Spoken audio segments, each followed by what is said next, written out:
ओम नमः शिवाय। हे भोलेनाथ, हे नीलकंठ महादेव, आपके चरणों में हमारा कोटि कोटि नमन है।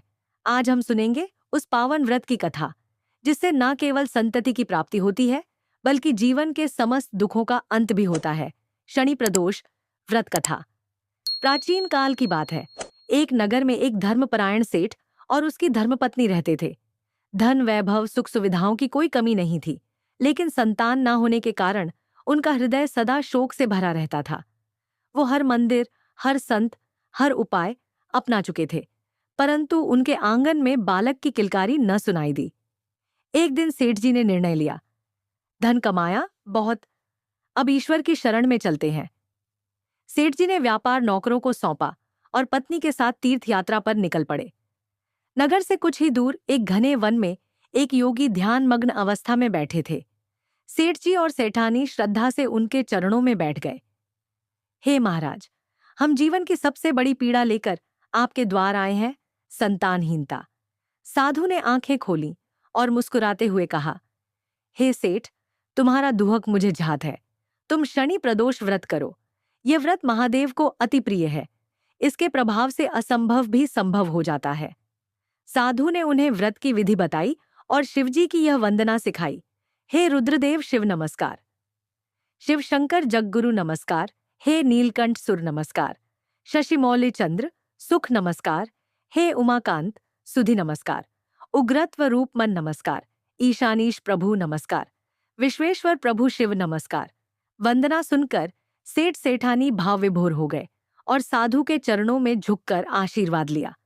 यदि यह कथा आपके हृदय को छू रही हो तो कृपया इस वीडियो को लाइक करें, कमेंट करें, जय भोलेनाथ और शेयर करें ताकि यह पुण्य कथा हर भक्त तक पहुंचे। तीर्थ यात्रा पूर्ण कर सेठ और सेठानी घर लौटे और पूरे नियमों से शनि प्रदोष व्रत का पालन करने लगे। कुछ ही समय में सेठानी ने एक सुंदर तेजस्वी पुत्र को जन्म दिया। घर आनंद से भर गया, दुख संताप समाप्त हो गया। भोलेनाथ की कृपा से उनका जीवन धन्य हो गया।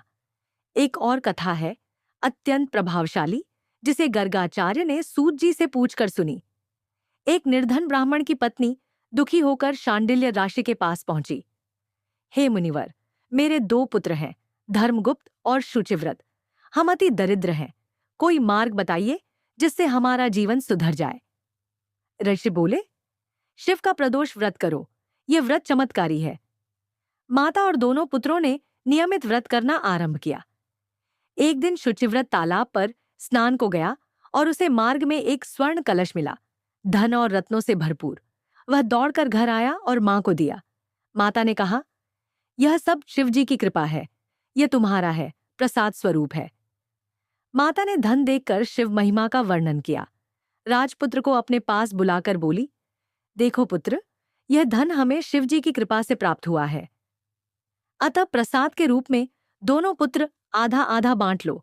माता का वचन सुन राजपुत्र ने शिव पार्वती का ध्यान किया और बोला, पूज्य, यह धन आपके पुत्र का ही है मां, मैं इसका अधिकारी नहीं हूं। मुझे शंकर भगवान और माता पार्वती जब देंगे तब लूंगा। इतना कहकर वह राजपुत्र शंकर जी की पूजा में लग गया। एक दिन दोनों भाइयों ने वन भ्रमण की योजना बनाई। वन में सुंदर गंधर्व कन्याएं क्रीड़ा कर रही थीं। उन्हें देख शुचिव्रत ने कहा, भैया, अब हमें इससे आगे नहीं जाना। इतना कह शुचिव्रत उसी स्थान पर बैठ गया, परंतु राजपुत्र अकेला ही स्त्रियों के बीच में जा पहुंचा। वहां एक स्त्री अति सुंदरी राजकुमार को देख मोहित हो गई और राजपुत्र के पास पहुंचकर कहने लगी कि हे सखियों, इस वन के समीप ही जो दूसरा वन है, तुम वहां जाकर देखो। भांति भांति के पुष्प खिले हैं, बड़ा सुहावना समय है। उसकी शोभा देखकर आओ। मैं यहाँ बैठी हूँ, मेरे पैर में बहुत पीड़ा है। ये सुन सभी सखियां दूसरे वन में चली गईं। वह अकेली सुंदर राजकुमार की ओर देखती रहीं। इधर राजकुमार भी कामुक दृष्टि से निहारने लगा। युवती बोली, आप कहाँ रहते हैं? वन में कैसे पधारे? किस राजा के पुत्र हैं? क्या नाम है? राजकुमार बोला, मैं विदर्भ नरेश का पुत्र हूं, आप अपना परिचय दें। युवती बोली, मैं विद्रविक नाम गंधर्व की पुत्री हूं, मेरा नाम अंशुमति है। मैंने आपकी मन स्थिति को जान लिया है कि आप मुझ पर मोहित हैं। विधाता ने हमारा तुम्हारा संयोग मिलाया है। युवती ने मोतियों का हार राजकुमार के गले डाल दिया। राजकुमार हार को स्वीकार करते हुए बोला कि हे भद्रे, मैं आपका प्रेमोपहार स्वीकार कर लिया है, लेकिन मैं निर्धन हूं। राजकुमार के इन वचनों को सुनकर गंधर्व कन्या बोली कि मैं जैसा कह चुकी हूं वैसा ही करूंगी। अब आप अपने घर को जाएं। इतना कहकर वह गंधर्व कन्या सखियों से जा मिली। घर जाकर राजकुमार ने शुचिव्रत को सारा वृतांत कह सुनाया। जब तीसरा दिन आया, वह राजकुमार शुचिव्रत को लेकर उसी वन में जा पहुंचा। वहीं गंधर्वराज अपनी कन्या को लेकर आ पहुंचा। इन दोनों राजकुमारों को देख आसन दे कहा कि मैं कैलाश पर गया था। वहां शंकर जी ने मुझसे कहा कि धर्मगुप्त नाम का राजपुत्र है, जो इस समय राज्यविहीन निर्धन है, मेरा परम भक्त है। हे गंधर्वराज, तुम उसकी सहायता करो। मैं महादेव की आज्ञा से इस कन्या को आपके पास लाया हूं। आप इसका निर्वाह करें। मैं आपकी सहायता कर आपको राजगद्दी पर बिठा दूंगा। इस प्रकार गंधर्वराज ने कन्या का विधिवत विवाह कर दिया।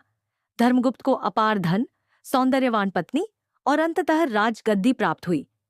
देखिए, यह है शनि प्रदोष व्रत की महिमा।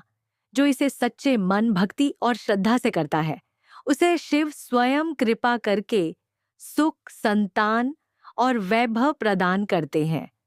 तो आप भी करें यह व्रत और कहें ओम नमः शिवाय, हर हर महादेव। यदि यह कथा आपको प्रेरणादायक और भक्तिपूर्ण लगी हो तो सब्सक्राइब करें हमारे चैनल धर्म कर्म की बातें बाई सीमा को और इस व्रत की महिमा को अधिक से अधिक लोगों तक पहुंचाएं।